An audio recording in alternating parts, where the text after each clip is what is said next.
साहित्यकार सह शाहाबाद बुद्धिजीवी मंच के संचालक डॉक्टर राजेंद्र प्रसाद की माता आकाशो कुंवर इस फ़ानी दुनिया को 6 फरवरी 2024 को अलविदा कह गए। 18 फरवरी 2024 को स्वर्गीय आकाशो कुंवर के पैतृक आवास अगियाओं प्रखंड अंतर्गत पोसवा पंचायत स्थित मेघरिया ग्राम में श्रद्धांजलि सभा का आयोजन किया गया।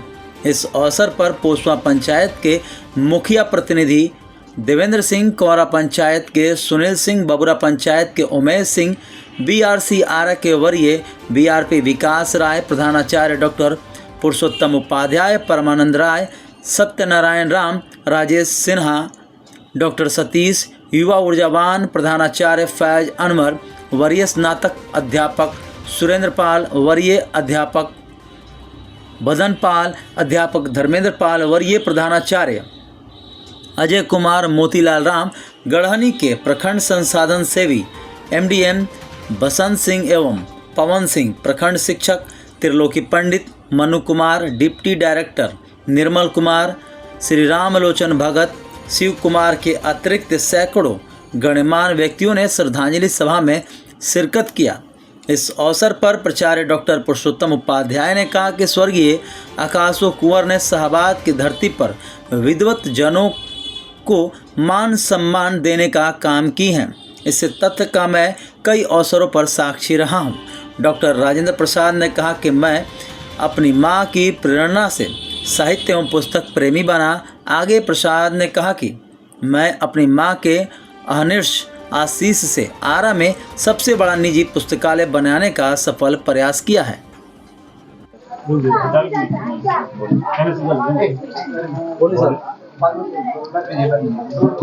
मैं राजेंद्र प्रसाद आज इस अवस्था में खड़ा हूँ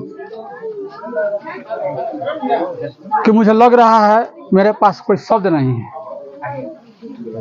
जिस माँ की कोख से मैंने जन्म लिया, उस माँ ने मुझे बीच रास्ते पर छोड़कर चली गई। आप लोग विश्वास नहीं करेंगे, रात्रि में 1:30 बजे तक मैं यहाँ पर था। 11 दिन तक मैं रो नहीं पाया, आंख में आंसू नहीं आई। रात में 1:30 बजे से लेकर रात्रि के 3 बजे तक माँ की याद में आवाज मेरी खुल गई, मुंह भी खुल गई, मैं रोता रहा।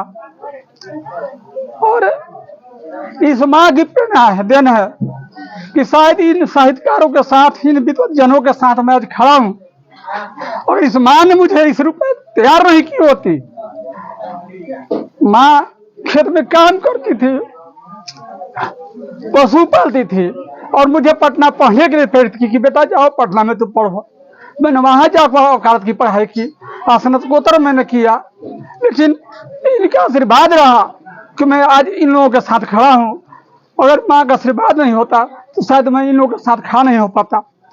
और मैं क्या कहूँ, बस इतना ही कहूँगा प्रभु से कि हे प्रभु, मेरी माँ को अपने चरणों में स्थान दे और इनका सानिध्य मेरे बाल बच्चों पर बना रहे। माँ की कृपा से बाद मुझे मिलता रहे। और मुझे तो लग रहा है कि माँ मुझे बाजार में छोड़कर चली गई, हमारे सारे बच्चे अभी जो है अनाथ हो गए, ऐसा मुझे महसूस हो रहा है। मेरा भाई का बच्चा जो है वह पता नहीं, घर पर जाने के बाद, बाजार पे जाने के बाद छोटे छोटे बच्चे हैं, सो पाएंगे रात में कि नहीं सो पाएंगे। निश्चित तौर पर दादी को खोजेंगे, कुछ दिन तो रोएंगे। आज तक वो भुलाए हुए हैं। अरे विश्वास नहीं कीजिएगा, हमारे पिताजी बहुत कम उम्र में, जब मैं 9 वर्ष का था, पिताजी छोड़कर चले गए। मामा हमारे घर हैं और में थे, उन्होंने मुझे साहस दिया कि तुम हमारी बहन का बेटा हो, तुम जाकर पटना है पढ़ो, हम तुम्हें साथ सहयोग करेंगे। और उनकी प्रेरणा से मैं आज इस जहाँ पर खड़ा हूँ, मुझे लगा कि नहीं, जो पुस्तक की दुनिया है, किताब की दुनिया है, उसी दुनिया में, लेकिन यह बड़ी दुनिया माँ की दुनिया थी। और इनका आशीर्वाद मेरे साथ बना रहे तो मैं आप लोगों के साथ भी बना रहूंगा। जय प्रभु, जय श्री राम। सुन रहे थे राजेंद्र जी ने बताया किस तरह से एक दृढ़ निश्चय वाली महिला, जिन्होंने की पूरी तन्मयता के साथ, पूरी दृढ़ता के साथ विपरीत परिस्थितियों में किस तरह से अपने पूरे परिवार को इन्होंने संभाला, हम लोग देखते थे।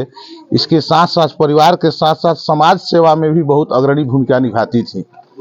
जब कोई बाहरी अतिथि घर पर आता था, उनको क्या खिलाएं क्या पिलाएं, आज का परिवेश आप देख रहे हैं कि एक आदमी आने पर क्या होता है। ऐसी परिस्थिति में इनके अंदर खुशी होती थी कि मेरे दरवाजे पर कोई आया है, उनको क्या खिलाएं। हम लोगों को बेटे जैसा प्रेम करती थी, व्यवहार करती थी। हम ही को नहीं, जितने सभी लोग जाते थे, जो भी जाते थे, मैं अंत में जाना सत्य है, इनकी माँ की कमी कोई पूरा नहीं कर सकता है। सबको ईश्वर से मैं यही प्रार्थना करता हूँ कि अपने श्री चरणों में इनको स्थान दें और इनको सदगति प्रदान करें।